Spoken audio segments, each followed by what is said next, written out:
The Juneau World Affairs Council presents Faith-Based Diplomacy, Bridging the Religious Divide, with Douglas Johnston.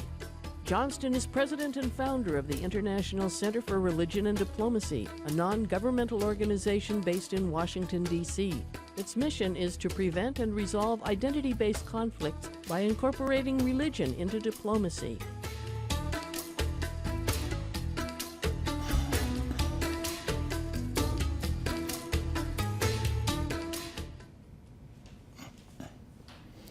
Good evening. First, let me start off by thanking the Juneau World Affairs Council for this invitation to come out and give our message in the last frontier. And thank you all for coming out in this kind of weather to hear what we're going to say. Just to give you a little bit of a strategic backdrop before I get into the main topic, for at least several decades now, defense planners in the Pentagon have been wrestling with what's called the asymmetric threat, how to respond to it. For those of you who are not familiar with that term, what that means is an attack by creative or unconventional means that a disadvantaged opponent uses against a more powerful adversary, much like bin Laden did on 9/11 to rock our country back on its heels. In response to this, the Pentagon came up with a new concept called irregular warfare, which calls for a much tighter integration of defense, diplomacy, and development. And that's all to the good, but I maintain there's not enough money in Western treasuries to protect any country against the full spectrum of possible asymmetric threats. And that what is really needed is an asymmetric counter to asymmetric threat, one that gets at the ideas behind the guns. Now that sounds reasonably straightforward, but for the religious nature of those ideas, which is not good news for the United States, because as I think we've all seen in Iraq and Afghanistan, the United States has very little ability to deal with religious differences in a hostile setting, nor do we have any ability to counter demagogues like bin Laden or before him Milosevic, who manipulate religion for their own purposes. So it seems supremely ironic that here we are, one of the most religious countries on the face of the planet, and we're so ill-equipped to deal with these religious imperatives that permeate today's geopolitical landscape. The reasons are several. First is that, unfortunately, we've used our separation of church and state as a crutch or an excuse for not doing our homework to understand how religion informs the worldviews and political aspirations of those who do not similarly separate the two. Second is that our long-held commitment to the rational actor model of decision-making, which has governed our practice of international relations for as long as I can remember, renders people unable to deal with what are called irrational things, such as religion.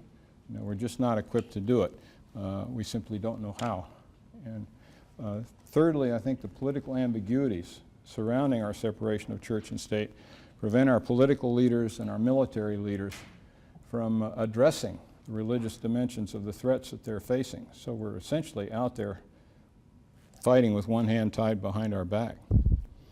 And when you couple all of this with this looming specter of religious extremism married to weapons of mass destruction, it just adds to the urgency of needing to fill this gap.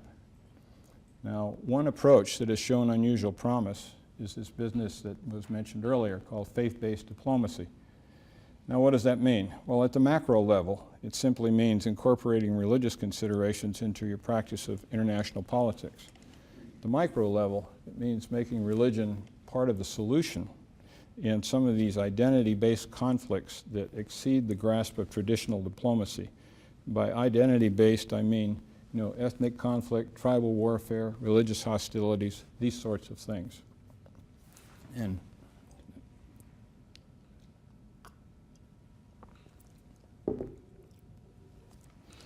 if you want to read about it in greater depth, you can do so in this book that our center recently put out called Religion, Terror, and Error.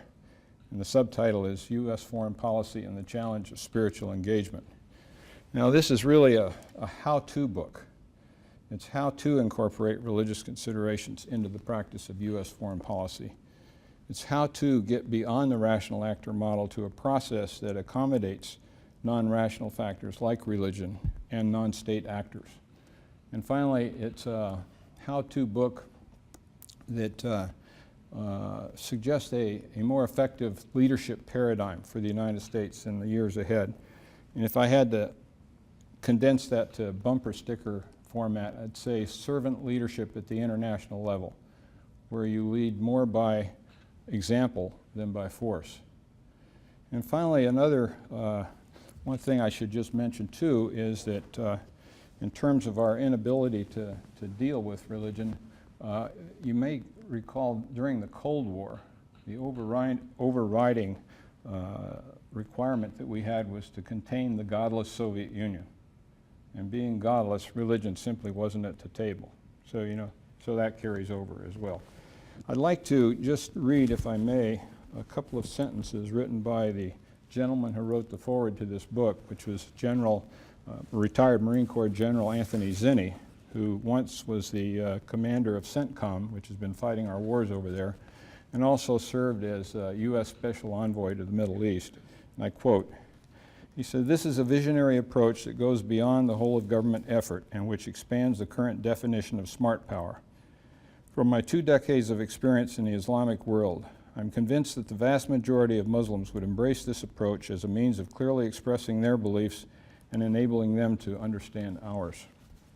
And I might just say, too, that the book actually won the Book of the Year award from Forward Reviews, which is the rating agent for all independent publishers and universities.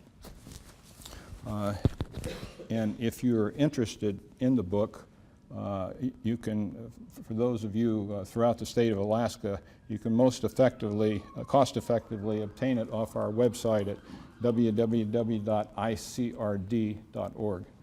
Now the book also does another thing. It looks at the existing assets that we have that might be more usefully redirected to address this problem I've been talking about. And it also suggests new capabilities that might be needed. Now, among the existing assets, there are several that stand out. First of all, our military chaplains. And back in 2001, before 9/11, I had the opportunity to lead a team that trained all U.S. Navy, Marine Corps, and Coast Guard chaplains in religion and statecraft. And the Navy bought all 1,300 of them a copy of an earlier book that was put out called Religion, the Missing Dimension of Statecraft. And the whole idea was to see how we could enhance our sea service commands, which are on the cutting edge of our foreign entanglements and involvements, with a more effective conflict prevention capability. And a large part of it rotated around the idea of the chaplains, our military chaplains, establishing relationships of trust with local religious leaders in different parts of the world, and a whole lot of things that would come from that. As you might imagine, a third of the chaplains were very keen on the idea. Another third were quite willing to give it a try, and then there's another third that said, well, that's not why we signed up. So that's sort of the case. And I must say, though, that since then, it's been a long haul and a slow haul, but now the Joint Chiefs of Staff have caught up with this, and in their publications there's provision made for military chaplains to perform this religious liaison kind of function that will help us, help equip our commanders to make more astute decisions. Another capability are NGOs, non-governmental organizations like our own, and I'll get to that a little bit later. But perhaps the most important of the three that I'm going to mention is the American Muslim community. And, I have long thought that that's probably the greatest strategic asset we have in our quiver in this global contest with militant Islam. Because the American Muslim community, it connects, it bridges contemporary practice of Islam with modernity on a daily basis. And it also has greater freedom of expression than just about any other Muslim community in the world. And you couple those things and you find, I have found overseas, when you talk to high-level Muslims, many of them are looking to the West, to the U.S., for leadership in the future. They say the sun, S-U-N, of Islam is going to rise in the West. So I think that's very encouraging. But to try to help facilitate this, because we were unwittingly alienating this community in response to 9/11, and for understandable reasons. But we brought together 30 U.S. government security officials and others with 30 American Muslim leaders. This was back in 2006. To see how we could start working together for the common good. And we conveyed another one a year later to make sure, hold ourselves accountable for the recommendations that had come out of that, and to devise new ways of coming at it. But above all, what we wanted to do is we wanted to see how could we capitalize on the extensive paths of influence that the American Muslim community has with Muslim communities overseas, many of whom are in areas of great strategic consequence in the United States. Second is how could we inform our foreign policy and public diplomacy with a Muslim perspective. You know, when during the Cold War, we used to always put on a Soviet hat and look at the problem and try to figure out how they would think it through and then, you know, anticipate that. None of that has really taken place with respect to this Islamic threat.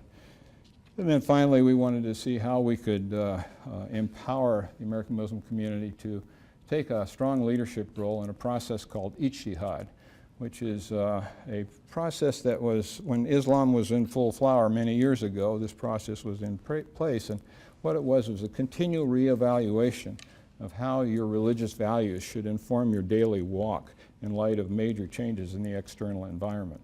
And this is very consistent with what I was saying, you know, that leadership role that the American Muslim community potentially could have. Excuse me. One of the key things that came out of that whole process, I must say, the doors at departments of Justice, State, Defense, and Homeland Security opened wider to the inputs of its American Muslim citizens. But one thing that we've done since then, too, was to put in place a policy forum that our center convenes in concert with another organization called American Muslims for Constructive Engagement, which came out of that process I was talking about. And we jointly convene these policy forums every month and a half or so for key staffers from the legislative and executive branches. The ones who actually formulate the policy, if you will. Bring them together with selected American Muslim representatives and outside experts, and we come together for a lunch where everybody rolls up their sleeves, and it usually starts with one of the U.S. staffers who's wrestling with a particular problem, like the focus one day may be Muslim Brotherhood, another time it might be Afghanistan or Egypt or what have you. And, you know, shares with the group the kinds of questions that they're struggling with. And that then leads to an hour and a half of very rich discussion. And I dare say that everyone, myself included, who walks away with a different impression of the issues at hand than we walked in with. It's very informative. So that's trying to get at this business of informing our Washington policy process with a more nuanced understanding of Islam, if you will. As far as new capabilities that are needed, one is, you know, this business of political ambiguities that I mentioned before that ties the hands of our political and military leaders. That could very readily be solved if the President of the United States were to task his Justice Department to develop the policy brief for making religious engagement a component in U.S. foreign policy, and then securing high-level bipartisan endorsement on Capitol Hill to make it happen. That's all it would take, and that would free up the creative energies of all these leaders who are now sort of sitting there kind of afraid to move one way or the other. And one person I might single out who did not fall victim to that mentality was General David Petraeus. And when he would brief the Congress, for example, you could see on his briefing charts very pronounced, engage religious leaders. Because he understood that if you have a national security dimension and a secular purpose, there's all sorts of room to run. But very few people really understand that and are bold enough to act upon it. Another new capability would be sort of realigning the executive branch, if you will. And they're taking a very hard look at the State Department, and in this book we set out 4 alternative structures for state that would enable you to consider religious considerations in the daily practice of our foreign policy. And one of the key elements there is developing a new position in the Foreign Service called religion attache. Now, you wouldn't need a lot of these.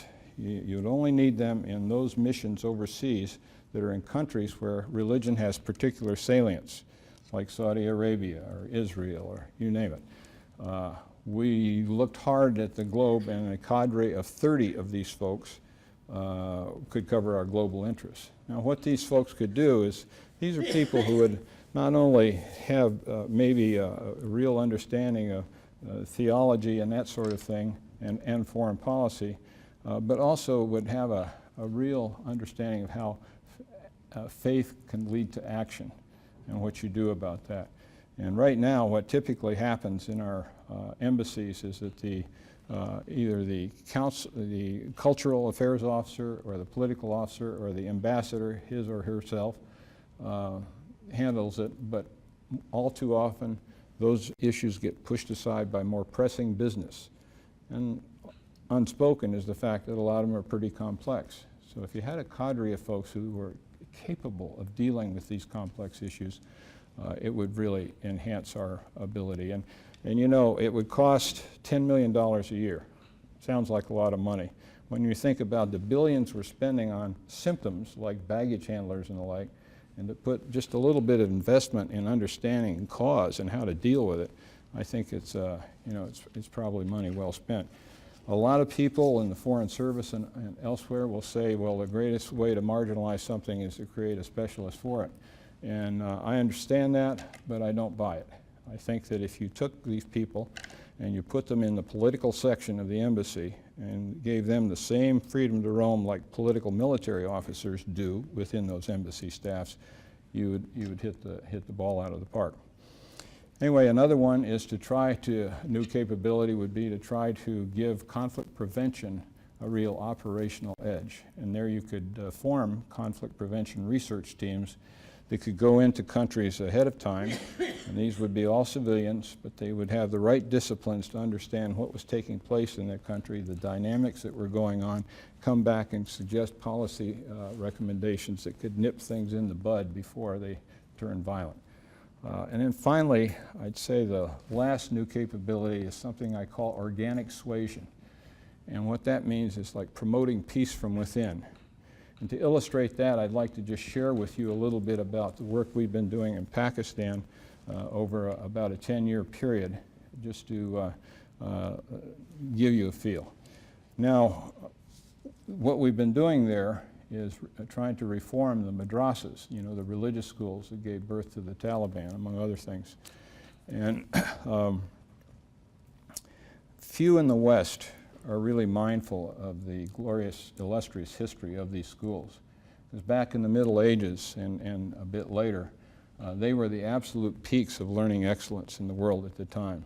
They were without peer as institutions of higher learning. It was only European exposure to them that led to our own university system in the West. And you would be amazed at how many of the traditions and mores of academe come from those madrasas. The mortar boards and tassels you wear at graduation, funding a chair in a given discipline, and the list goes on. And it shouldn't be a surprise, they were the model. We've just forgotten about it, you know. So unfortunately, under the influence of British colonialism and fearful of losing their Muslim identity because the Brits were trying to secularize these schools, they purged themselves of all disciplines that were deemed to be Western or secular in nature, to the point where the vast majority today are about rote memorization of the Quran and the study of Islamic principles. Now, our goals there have been twofold. First is to expand the curriculums to include the physical and social sciences with a very strong emphasis on human rights, particularly women's rights, and religious tolerance. And then secondly, perhaps even more importantly, is to transform the pedagogy to create critical thinking skills among the students. In these tradition-bound tribal cultures, there's not a whole lot of room for creative thinking, and that's what you're up against. And so why that's so important is, for example, these youngsters will memorize the Quran from cover to cover. Not all of them, but it's, if you do that, you get an honorary title in front of your name for the rest of your life. It's called Hafiz. But they've been memorizing and they don't know what it means.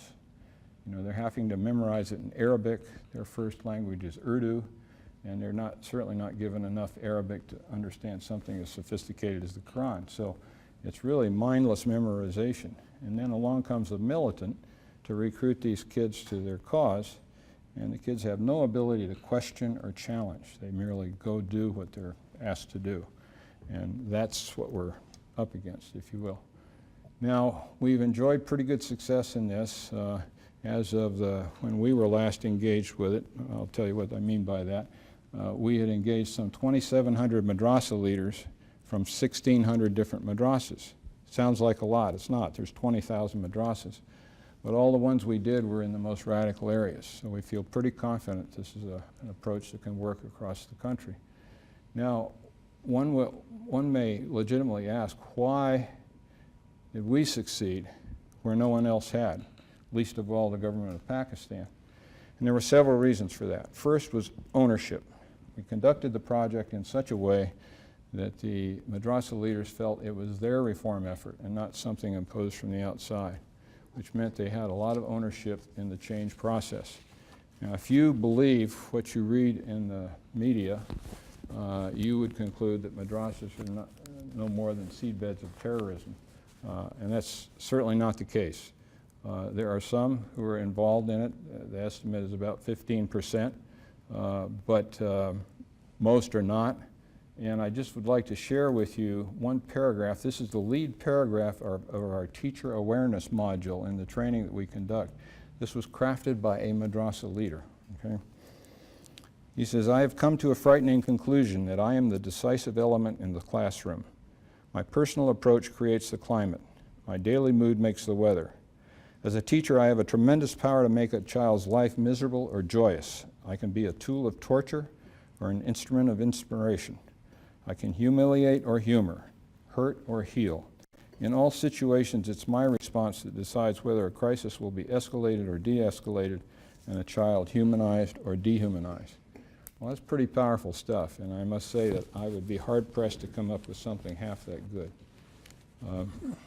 So another reason for the success is inspiring them with their own heritage, not just of the schools themselves, but going back to the early days of Islam, when many of the pioneering breakthroughs in the arts and sciences, including religious tolerance, took place under Islam, at a time when Christianity was woefully intolerant, by the way. You know, so the more they hear this, the taller they walk, and the more they start thinking, hey, maybe we can do better too. And then probably the most important of all is the fact that we ground all suggested change in Islamic principles so that they can feel they're becoming better Muslims in the process, and in fact they are. So that kind of accounts for, you know, the reasons for success. Another kind of unspoken one, I've mentioned it a couple times over there, it usually blows them away, but we operate from a posture of total humility, driven by our awareness of the fact that it was the United States that was very culpable in planting the seeds of jihad in the madrasas in the first place. We were trying to create holy warriors to evict the godless Soviets out of Afghanistan. So the Soviets left, we come back, they're doing what we trained them to do. They just changed targets. So this is one more chapter in the law of unintended consequences, if you will.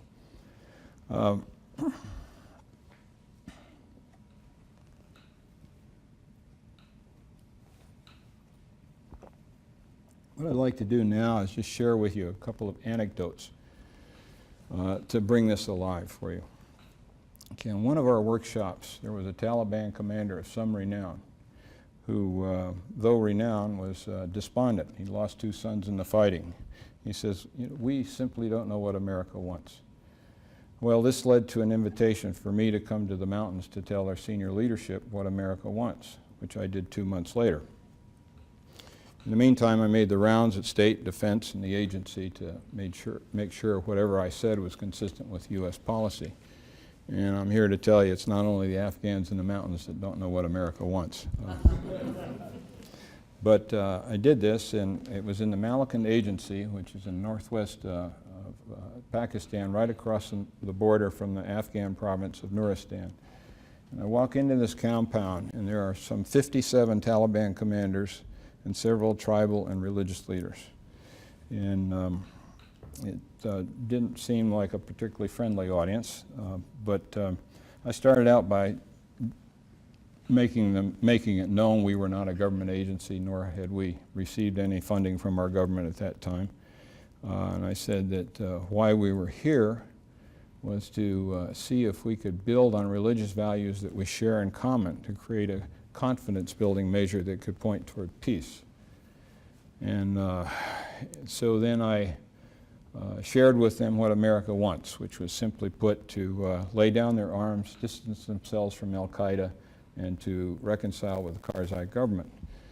Then this led into about a 2.5-hour discussion period. A lot of venting went on. It was clear from the looks on the faces some were less pleased to be there than others, that's for sure. But during the course of that 2.5 hours, about a half a dozen very perceptive questions arose. One of which was, what do the American people want? And I breathed a sigh of relief at that, because that suggested to me that even though we had re-elected the administration that was the cause of most of their grief, they were still drawing the distinction. I said, well, what the American people want is peace in the region with democratically stable governments in Iraq and Afghanistan. They wanted to know why we were attacking Islam. And I said, we're not, as should be apparent from the times we've intervened on behalf of Muslims in Bosnia, Kosovo, Somalia, Kuwait. I said, left unmentioned in most descriptions of Somalia are the more than 100,000 Somali lives that were saved as a result of the humanitarian aspects of that intervention. Then they wanted to know why we're attacking Afghanistan.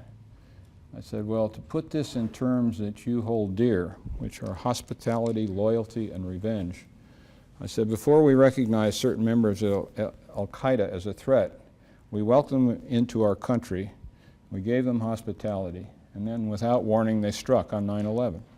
I said we wanted revenge, so we went to the Taliban government to turn over the al-Qaeda leadership so we could bring them to justice. They refused, so we attacked. I said, but we did so with a heavy heart, because most Americans have great admiration and respect for the Afghan people stemming from our common struggle against the former Soviet Union.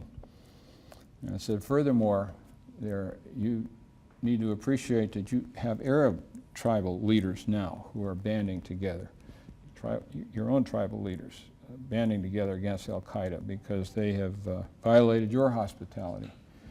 And then they wanted to know why we were attacked Iraq, and I said there's some debate about that. And I said, I took a little license here, but I said as far as I was concerned, that too was a matter of revenge, since Saddam Hussein had attempted to attack an American president, assassinate an American president. So at one point, after 2.5 hours, we broke up for prayer, and then came back in a smaller group to work on the confidence building measure. But along the way, during that 2.5-hour discussion period, I later learned that there were some al-Qaeda there, and I'm glad I didn't know it at the time. But one very rough-looking gentleman stands up and points his finger at me, and he says, I can't talk to you unless you become a Muslim. And I said, well, I really don't see a problem. I said, Muslim means submission to God. We all submit to God, therefore we're all Muslims. And everybody kind of laughed, and we went on with the business. And later on, my project director shared with me how he and our Wahhabi partner, who had spent the better part of a month rounding these folks up, these were mostly all Afghan Taliban commanders, he said the usual scenario is you convert or you die. And of course, I was totally oblivious to this, and I thought to myself, thought to myself, the Lord really does look out for fools and incompetents, so. But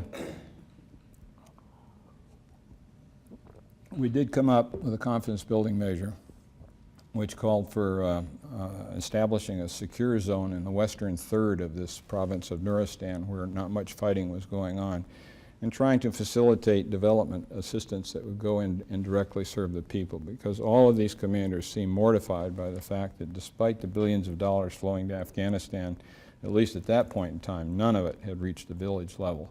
And that actually, that confidence building measure failed because I was unable to get NATO to buy in on doing that.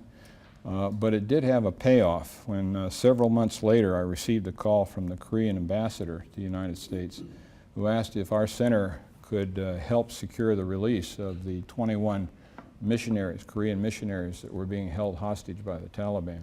And because of the networking associated with that earlier meeting in the mountains, we were actually able to play the instrumental role in getting those hostages released. So you never quite know where the seeds are going to bear fruit. Another anecdote that I think is very telling is that you may recall when the Taliban had taken over what was called the Swat Valley in Pakistan, kind of a resort area up in the mountains, and heads were rolling. And we were conducting a workshop for 16 madrasas surrounding the Swat Valley. And toward the end of the workshop, one gentleman stands up. He's a madrasa leader, but he also is a commander in Lashkar-e-Taiba, the terrorist group that brought you Mumbai and the attacks in India. And he said, I came here for one reason and one reason only, and it was to discredit everything you have to say. He said, but I now stand before you full of rage. Rage because for 26 years I've been studying and teaching the Quran the way it was taught to me. He said, for the first time in my life, I now sense the soul of the Holy Quran and its peaceful intent. He said, I now see the right way to advance Islam is through peace and not through conflict. I'm going to change what I teach my students, and I'm going to tell them why.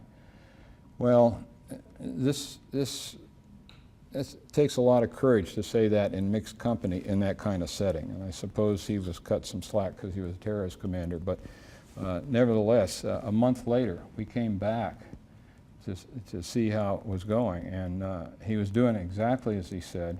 And we had a CNN team with us because they'd been after us several years to document our work. And he said it on CNN for God, the entire world to hear, And I think he finally realized he was getting on thin ice. He says, enough, so that was the end of that. But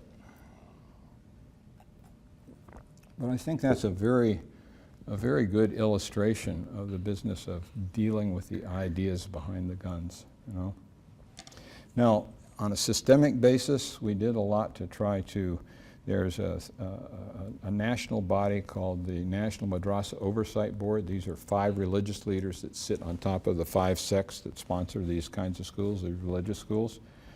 And we tried very hard to bridge the great gap of trust between them and the government. And that gap, unfortunately, continues, even though we get good willingness on both sides, but unfortunately, the government of Pakistan never delivers on its promises to the madrasa leaders. They're supposed to put up resources to be able to buy books and teachers in the right disciplines for these folks, and they never do. And I think the elephant in the room that very few people talk about is that Madrasa, despite its Pakistan, despite its democratic trappings, is fundamentally a feudal country. And the folks on top are not only not interested in empowering the people on the bottom, they want to keep them there. I think that's why there's a purposeful underfunding of education in that country. It almost ranks last in the world, only exceeded by some African countries, I think.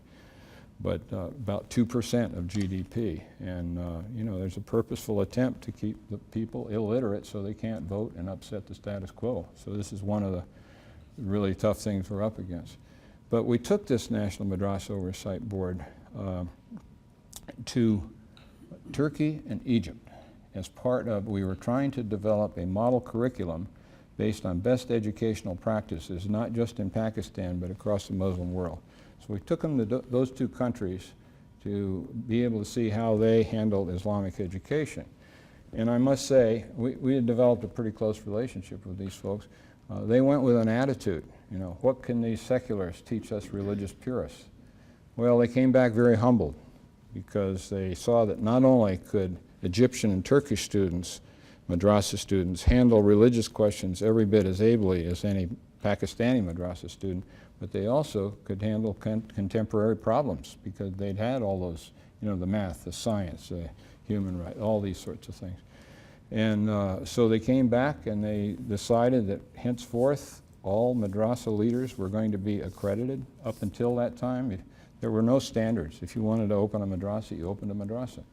But they were going to be accredited, and we've got 5 universities now that we initiated in providing training for Madrasa faculty, and that is going on.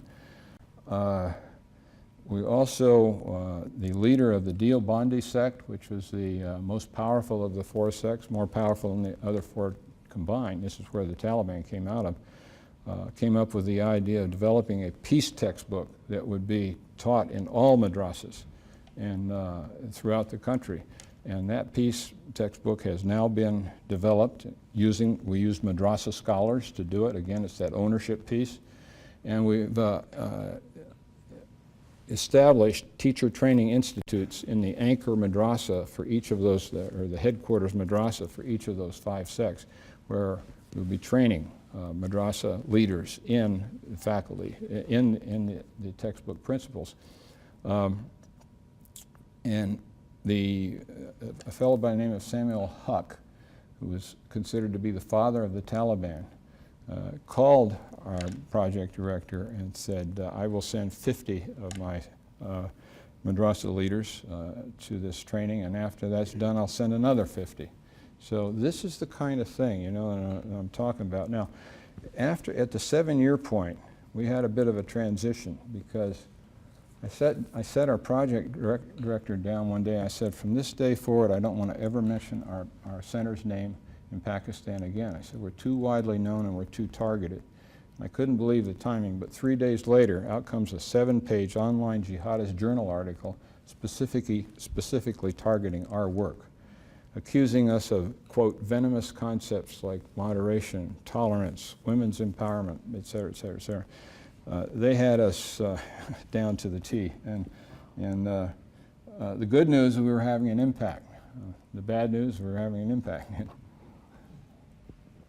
So what we did is, fortunately, 2 years earlier, we'd put in place the legal framework for an indigenous NGO that we would one day staff up and pass the baton to.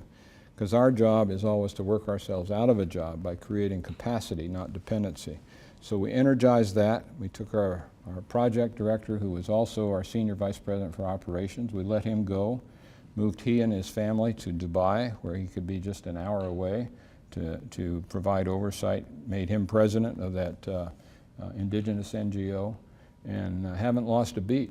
The number I gave you before of 2,700 madrasas is now 4,500 madrasas, and the 1,600 madrasas are now 2,500 madrasas. So the beat goes on. And at about that same time, we received a contingent came over from State Department. Now, their embassy in Islamabad for the previous 5 years had not been supporting our work. Not financially, but in any way, and never could quite figure out whether it was separation of church and state concerns or if it was just politically too hot to handle to say you were supporting something that had Americans messing around with Pakistani religious schools. But they had not been supporting us, and this contingent comes over from state and says, we want to build our strategy around your work. And what really happened is they finally woke up to the fact that what we were doing with the madrasas was every bit as strategic as anything else that was taking place on or off the battlefield. And that if you want to drain the swamp of extremism, you don't do it with the bombs and bullets, which have their place, but if you can win hearts and minds, that becomes contagious. And that's what we found was happening. Anyway, I think this is a good point for me to stop and to take your questions. And thanks again for coming.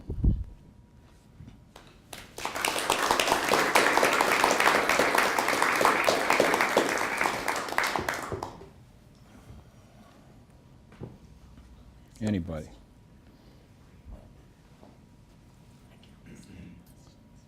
Oh, I guess you line up at the mic, yeah. In your work, what kind of feedback do you get from the people you've been talking with about the torture in Guantanamo, or like the United States' strong support of Israel and the disproportionate response that Israel has towards the Gaza Strip and the West Bank? Mm-hmm. No, it's a very good question. We don't, every time those sorts of things occur, there are lots of things that our country is doing over there that has it has a negative effect on what we're about. But for the most part, we're somewhat insulated from that, because the tip of the spear in all this has not been me over there looking like a Westerner. It's been our project director, who's a Pakistani American. Interestingly enough, I hired him. He was working at AARP of all places as a diversity director, but he's a hero twice over. He not only bears the burden of being an American, but he's a Shia, and where we go, they do unmentionable things to Shia. But not only is he the best trainer I've ever seen, but he's also one of the most likable people on the face of the planet. So he makes friends so fast, by the time they figure out he's Shia, they don't want to kill him. So we've been riding that horse for a long time. He's very good. So more often than not, those kinds of subjects don't come up in the course of what we're doing out there. I would be confronted with it when I go over, and I do take that on, but that's usually in broader audiences that are more, above the Madrasa kind of business. So it does have an impact. And at one point, we bombed a Madrasa. This is maybe 6 years ago or so, and there was a lot of pressure on our. We had a Deobandi and a Wahhabi indigenous partner that were helping us, get the recruits to the workshops and all the rest of the participants. And they were getting a lot of pressure on them to cut and run. And so I crafted a statement that went in their local media over there that talked about how wrong it was for anybody to attack madrasas, but how equally wrong it was for anybody to try using them for political purposes, as the Taliban were doing. And it was a balanced piece, and it put, it smoothed the waters. And we've had any number of occasions where we've had to be pretty adroit on our feet to be able to offset the negative impact. Now that we've cut the American link, as we did, it's all indigenous, they don't have to answer to any of that. So there was a lot that was gained by us withdrawing from the. We still work with them quietly behind the scenes, back and forth, but the American connection isn't there. So we've kind of dodged the bullet, as it were. Also, as an American, it's confusing to me to try to keep up with the different sects of the Muslim faith. In your work, are you finding that you can address the Muslim faith as a group, or do you run into a lot of conflicts also within the infighting between the different Muslim groups, and how might you address those? Well, that's another very good question. At the beginning, there was certainly a lot of tension and some conflict between the different sects within Islam in Pakistan. But a large part of our work has been bringing those sects together. And this peacemaking textbook not only addresses the problem between sects, it addresses the problem with other countries and other religions. So it goes, full spectrum. But we've been doing this over time, and we found that when we brought them together in mixed groups where we could address them, that a lot of those problems would go away. That's not to say, I think there's, what we're confronted with here is a kind of a civil war between Sunni and Shia Islam right now. And I think above all, we should not let ourselves get caught in the middle of that. It's just it's a one-way trip downstream. But there is that, and we think we've made some real impact on that, in Pakistan at least. You will still read about Shia getting murdered. You'll still read about Christians, the same thing happening. There are extremist elements that are that are now a great threat to Pakistan itself. The monster they created, just like the Saudis created, has now bitten them. And so the military is, for the first time, is out in full force against the militants in the country, particularly up in the northern regions. So, long way to go, though, and I don't have any answer that would say that there's huge promise that there will be light at the end of this tunnel.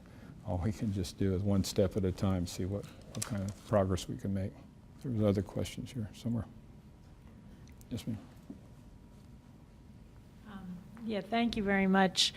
I've always, I think everyone's aware, if you read anything, that a lot of, that it's important when you deal with Muslims to acknowledge the incredible history of their culture. And I didn't know that madrasas in particular had this incredible history. So I had two questions about your personal experience. One is, it must have been very disappointing to you after you had that meeting and the confidence building measures didn't happen. And I just wondered, how you dealt with that, or how you dealt with that disappointment, and when probably a lot of things you work on don't really work out. And then secondly, were you ever physically threatened? Like, do you have to have bodyguards when you go to participate in a meeting where there are 50 possibly armed people? And have you ever been threatened? And how did you deal with your personal security? Good questions. As far as disappointment goes, just about everything we're doing is high stakes poker. And I know that it favors the house, not us. And one of the things that has bothered the living dickens out of me is that you find that governments, not just ours, all governments, are very risk averse. And I've been preaching for years now that there is no risk-free way to address this problem of religious extremism. You have to take a risk. So I'm very mindful when we start out. If I had to calculate, I thought my chances of pulling off that secure zone were maybe about 25%, but it was worth the shot. And then it did, in fact, lead to the release of the Korean hostages. So I feel one way or another you get exonerated in all this if you can bring people together. If I have to describe what we're all about in one word, I say reconciliation, which is not the mere absence of conflict, but it's restored relationships. And we do a lot of faith-based stuff. We're up to our ears in Syria right now. We conducted 5 faith-based reconciliation seminars for folks right there in where ISIS is right now. The first 2 were privately funded. It took me too long to raise the funds for those, and the situation got out of control. We were trying to prevent a civil war from taking place in the first place. So it got out of control, and we just now concentrated in the eastern half of this. But the State Department, the bastion of secularism, funded the last 3 of those faith-based reconciliation seminars. And out of that, we facilitated a social contract between the Syriac Christians, the Kurds, and Arab Bedouin tribal leaders. And we've just now received a grant from the State Department to implement that social contract. And our people are on the ground right now just assessing the landscape to see exactly how we're going to go about doing that implementation. So as far as personal security goes, there have been any number of occasions where we've provided security for our project director, and it's very discreet and very capable security. But they refuse to provide security for me because I don't blend in. So my security is just trying to not do anything stupid while I'm over there. And so far, the Lord has blessed that approach. But it is dangerous. I will say one thing, though, that's kind of interesting. You talk about, like, when I went in with the 57 Taliban commanders, had no concern about security at all, because if you're invited in by somebody, that person over there, in terms of hospitality and loyalty, et cetera, whoever your host is, they'll give their life to keep you safe. you know. So I had no concern. It's getting from point A to point B that is really the problem.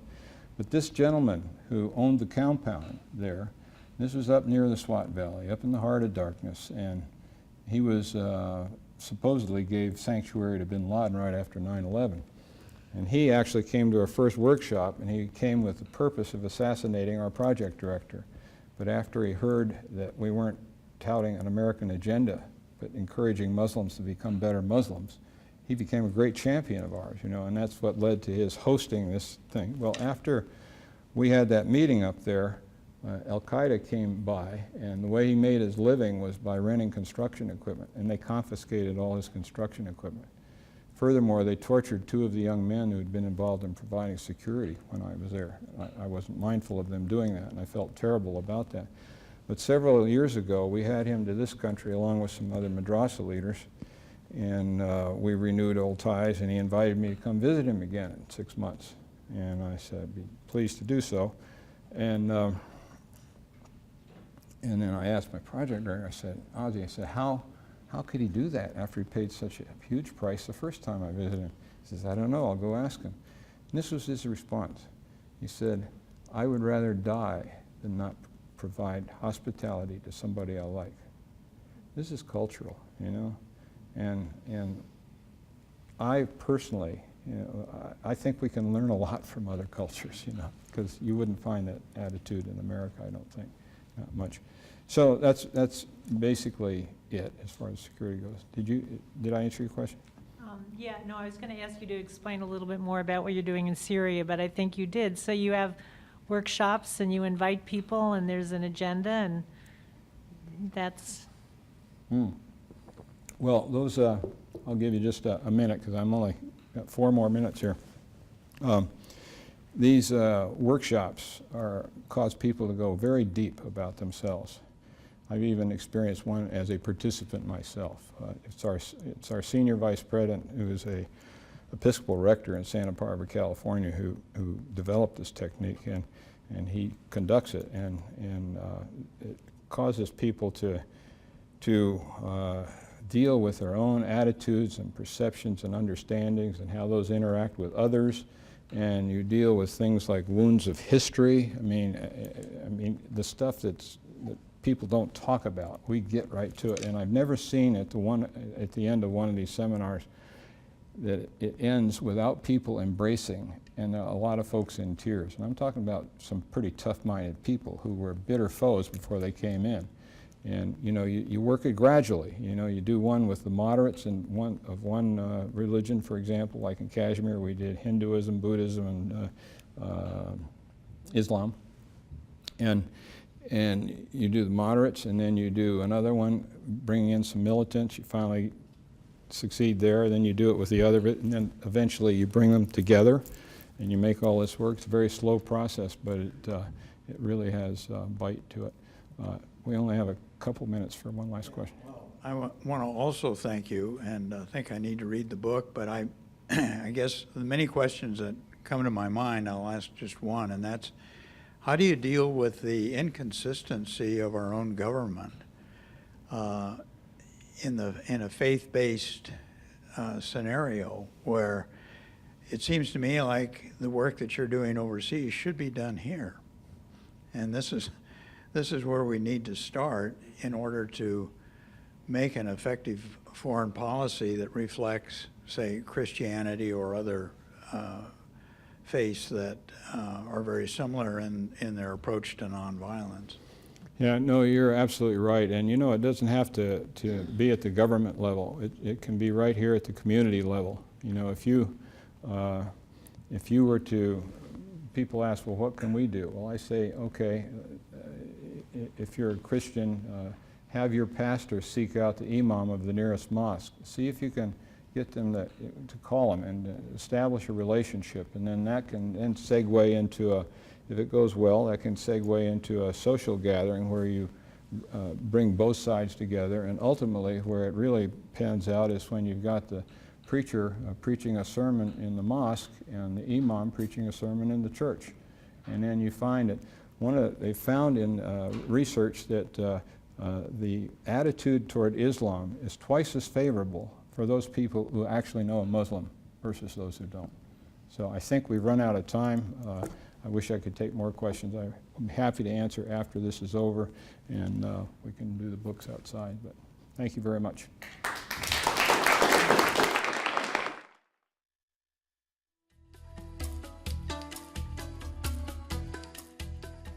That was Douglas Johnston discussing faith-based diplomacy in this Juneau World Affairs Council presentation, produced in collaboration with 360 North.